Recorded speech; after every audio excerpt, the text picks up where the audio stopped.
Coucou, je vous retrouve pour découvrir le monstre que je tiens en main.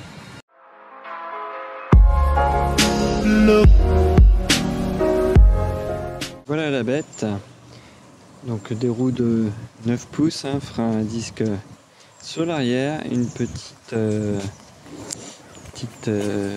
sonnette hop, qui fait le job, la poignée de frein pour actionner le frein à disque. On a un écran bien visible, on va voir quand on l'allume, mais qui prend du coup les traces de doigts, un peu comme un smartphone. Si c'est un peu sale, on le voit tout de suite. Et puis la gâchette d'accélérateur, elle est donnée à 30 km d'autonomie, ce qui ne se vérifie pas forcément, comme toujours, c'est toujours trop optimiste.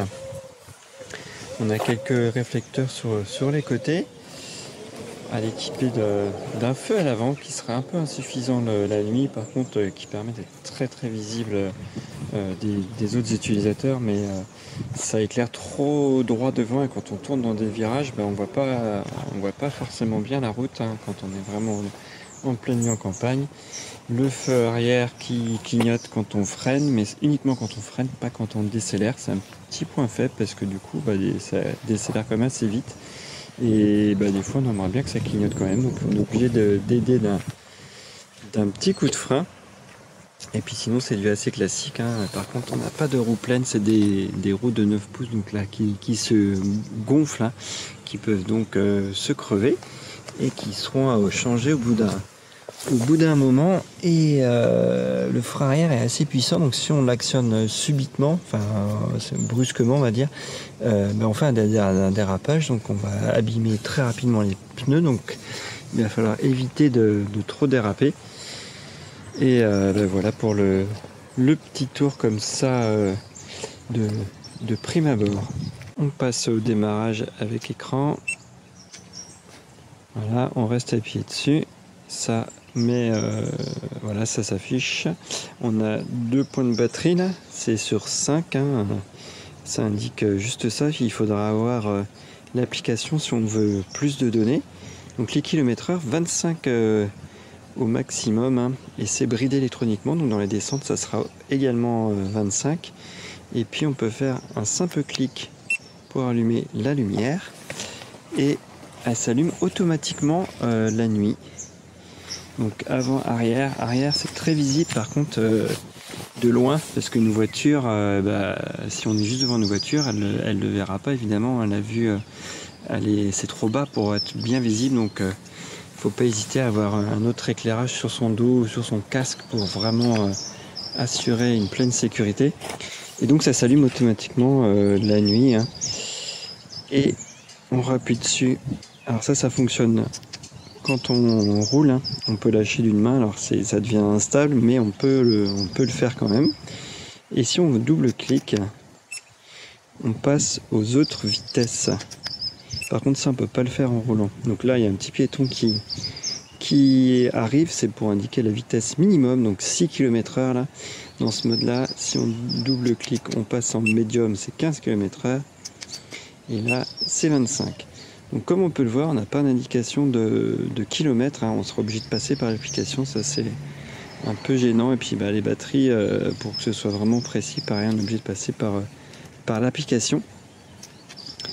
Donc voilà ce qu'on peut dire. Et également quand on déclenche ici et qu'on passe à 25 km/h, au bout de quelques secondes, à peu près 7 secondes sur du plat, et on va avoir un écran qui va indiquer que la position va être bloquée. On va avoir un bip qui va être audible et un petit voyant. Et c'est 12-13 secondes. Si on fait un départ arrêté, c'est au bout de 12-13 secondes. Donc après on peut lâcher et la trottinette continue toute seule. Et si on veut désenclencher cette fonction, il faut rappuyer dessus.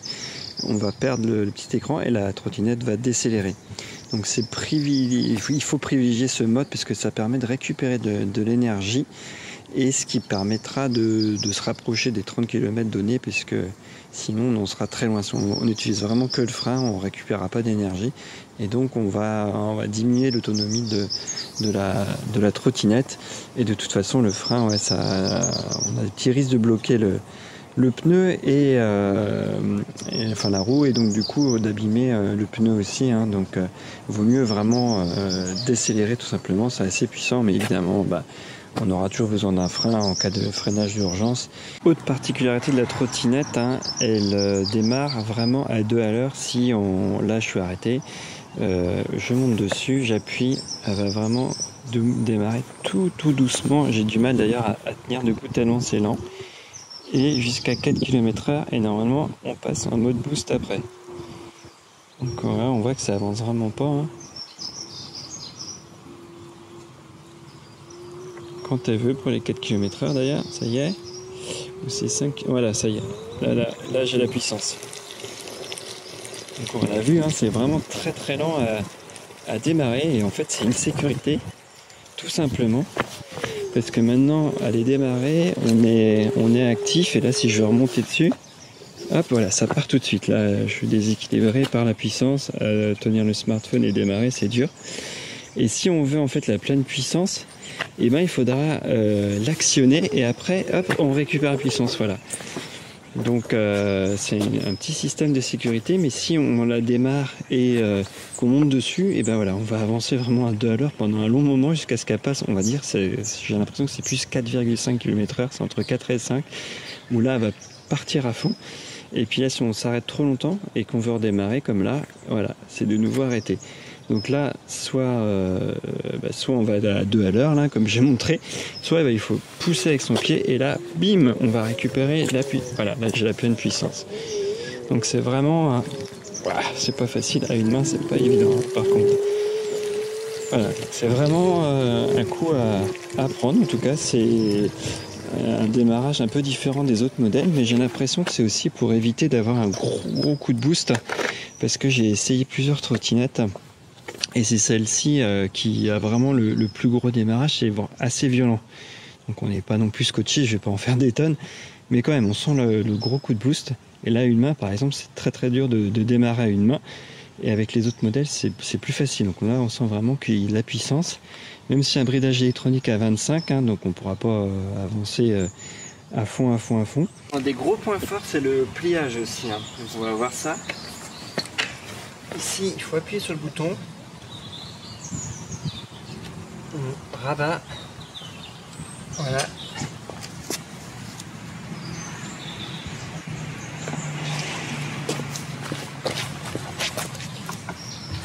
Et je la tourne pour qu'on la voit côté caméra. Ici il y a une petite encoche, donc il faut jouer un peu pour la rentrer dedans. Voilà. 14 kg, hein, ça pèse son poids. On la soulève un tout petit peu pour la sortir. On fait ça. On rabat ici. Ça clique et c'est déjà bon. On voit, c'est vraiment facile. C'est juste un peu dur d'appuyer. Il faut vraiment forcer quand même pour le rabattre. Mais simplicité quand même, on le voit, extrême, hein. Voilà, hop, on sort des transports en commun, on soulève, on fait ça, voilà. C'est bien simple, j'ai pas trouvé plus facile pour le moment. Côté éclairage, quand on allume,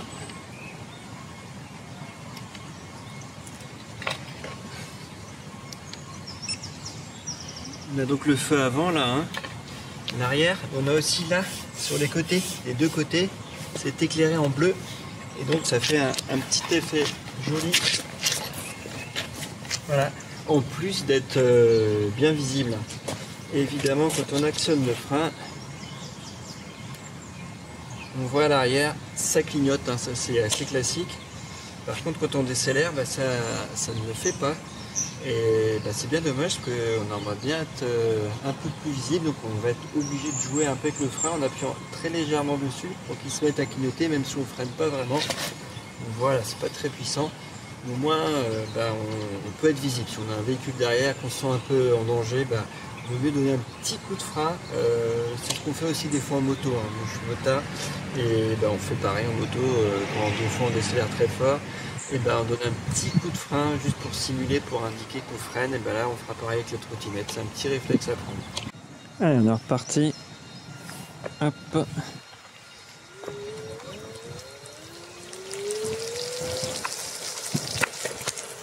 Là, on sent vraiment très peu les... Quand on passe des petites aspérités de la route là, si on les accompagne, on sent très peu. Hein. L'écran est bien visible, hein. Il est large et bien visible. Là, on va essayer d'aller à 25 et on va voir que ça bloque. Au bout de quelques secondes, on va entendre un bip et on va voir un écran, ça va bloquer.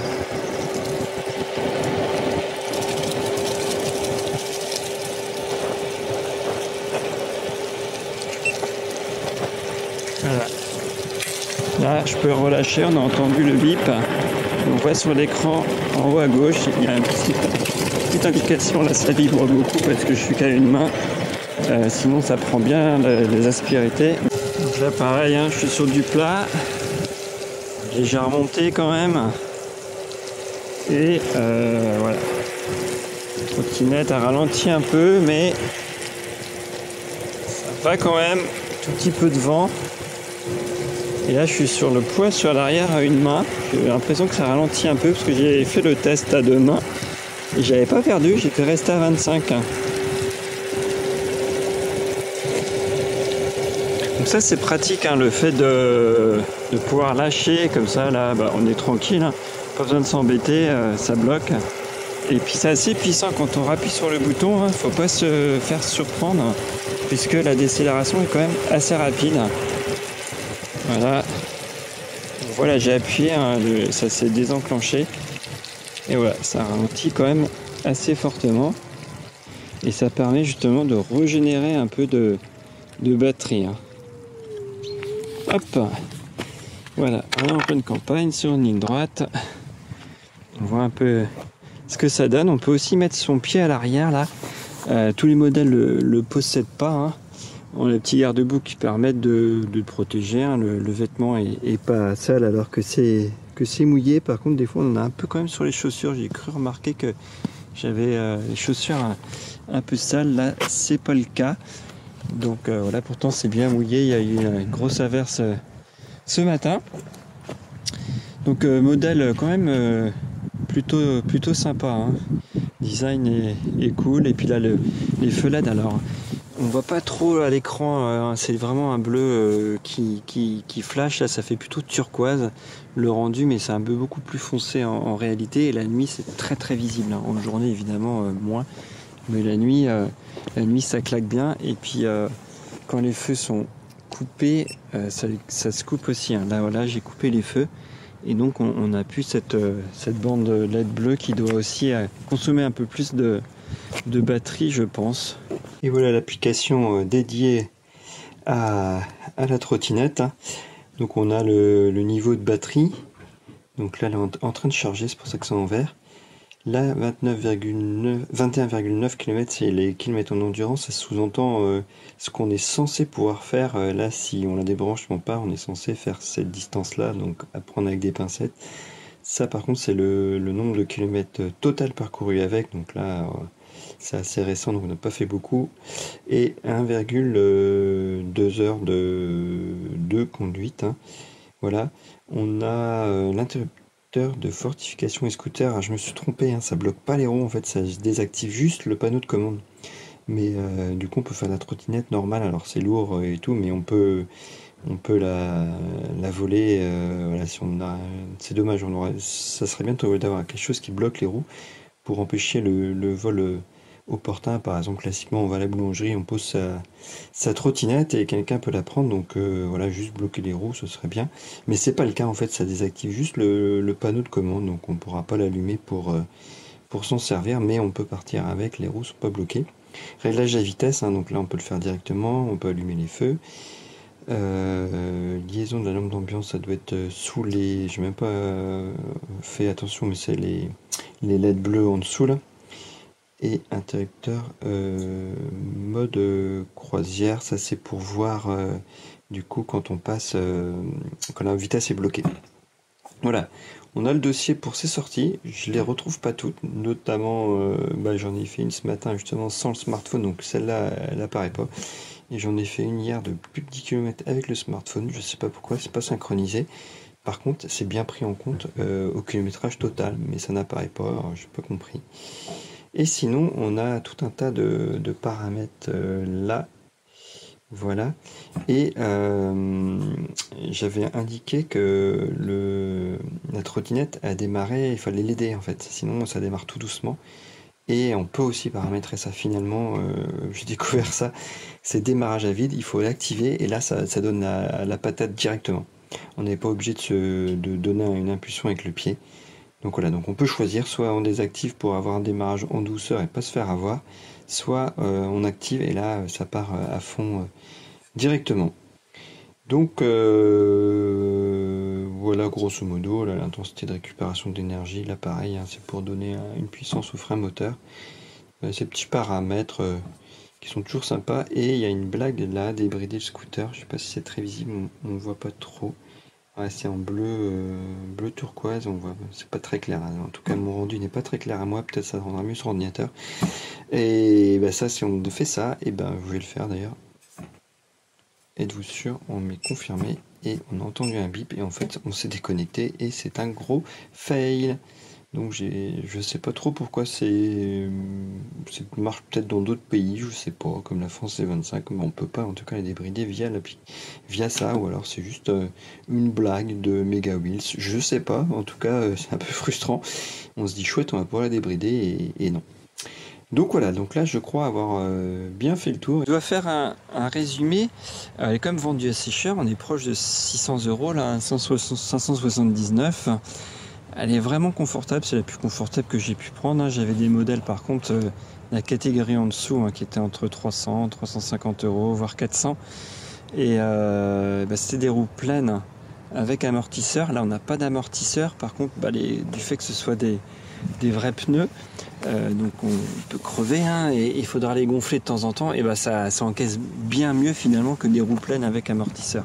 Confort est réel, par contre il faudra quand même être souple sur ses jambes et accompagner un peu les petits défauts de la route, sinon on les ressent. Si on est vraiment raide sur sa trottinette, on les sent, il n'y a aucun souci, hein. Enfin si, il y a le souci justement. Et l'autonomie, c'était une déception. Alors là, on est en hiver, c'est peut-être pas terrible. J'ai un peu fait l'idiot, j'étais tout le temps à fond, j'ai privilégié les démarrages rapides, j'ai fait quelques petits tests et tout. J'ai utilisé pas mal de freins pour tester justement. Et du coup, c'était une petite déception, hein. J'étais plus proche des 15, voire des 20 en poussant un peu, mais bien loin des 30 escomptés. Donc ça, c'est clairement une déception. Et puis le fait de devoir avoir le smartphone pour avoir les kilomètres, c'est dommage. On a la vitesse réelle, les positions, mais on n'a pas l'autonomie exacte, hein. On a les pourcentages sur l'application et on a la distance parcourue. Et j'ai l'impression qu'il faut aussi avoir le smartphone sur soi, parce que là j'ai pas pris mon smartphone, enfin je l'ai pour filmer mais pas en connecté à la trottinette. Et je pense que si je remets mon Bluetooth ensuite, j'ai pas récupéré de données. En tout cas, je l'ai fait une fois à une longue randonnée et j'ai pas récupéré les données. Donc ça, c'est un point faible. Ce fait de devoir avoir son smartphone, c'est dommage. En tout cas, un bon rendu, des bonnes sensations. Peut-être un peu un prix élevé, hein. C'est une marque connue, hein. C'est une marque américaine qui est réputée, donc ils font aussi payer la qualité. Et l'autre gros point fort, c'est vraiment le pliage, hein. Si on doit la transporter, c'est vraiment super facile, on l'a vu, hein. Donc là c'est un tout petit peu dur quand même, faut forcer un peu, ce qui est logique pour désenclencher, donc il faut quand même appuyer assez fort, faut avoir un peu de force dans les mains quand même, mais sinon c'est vraiment très très facile, hein. On le replie là, l'encoche, comme je le disais, c'est vraiment pratique, comme ça on la met là, on la déplie super facilement ensuite aussi, et puis elle fait que entre guillemets 14 kg, alors ça reste lourd, hein, mais il y a des modèles plus imposants, et c'est quand même un bon compromis, parce qu'il y a quand même des roues de 9 pouces, donc voilà, entre l'autonomie, le poids, je trouve que c'est un bon compromis, et on pourra quand même la transporter dans son appartement, si on habite en ville et en un appartement, on pourra la prendre, il n'y a pas de souci, hein. Alors évidemment on ne fera pas des longues marches sous le bras avec. Et puis si elle tombe en panne de batterie, pareil, hein, 14 kg à pousser en mode trottinette, c'est pas forcément plaisant. Voilà ce qu'on pouvait dire. Je crois que j'ai vraiment fait le tour de tout ce que j'ai pu voir. Je n'ai pas testé longtemps non plus. Donc il y a peut-être des petites imperfections ou au contraire des gros plus qui apparaissent des fois au quotidien. On a des petits trucs, on se dit ah ça c'est vraiment sympa. Mais en tout cas là, voilà, moi de ce que j'ai vu, j'ai essayé d'être vraiment le plus complet possible. Mais n'hésitez pas si vous avez d'autres questions, j'essaierai d'y répondre. Merci en tout cas pour votre attention et à bientôt pour un prochain test de trottinette. Bye bye.